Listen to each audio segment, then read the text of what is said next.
ცნობისათვის 240 სახსარი გაქვთ. ყველაფერს სახსარია. და ცნობისათვის 260 მილიონ გარკვეულ მოძრაობას ვაკეთებთ ცხოვრების განმავლობაში და ჩვეულებრივი ადამიანი გადის 160,000 კილომეტრს. მე ვამბობ ჩვეულებრივი, თორე ხა ვინც პროფესიონალური სპორტით არის დამკავებული, ბუნებრივია, რომ ისინი ბევრად მეც. და ბუნებრივია, რომ ამ სახსრებს თავისი მოთხოვნები აქვს, რომ იყვნენ ჯანსაღად.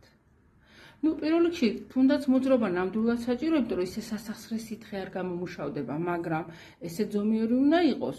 იმიტომ ვამბობ ხოლმე, რომ პროფესიონალური სპორტი ხშირად ტრავმატულია და ეს ადამიანები მერე ინვალიდებიც კი ხდებიან და ბევრად მეტად უნდა იზრუნონ საკუთარი ძვალსახსოვანი სისტემის აღდგენაზე. მოძრაობაც საჭიროა, სათანადო წყალიც საჭიროა, პერიოდულად წვენდები, იმიტომ რომ შლაკები და ტოქსინები გროვდება იქ და აღდგენაზე ზრუნვა პერიოდულად მაინც და ვიქნებით ტკივილის გარეშე.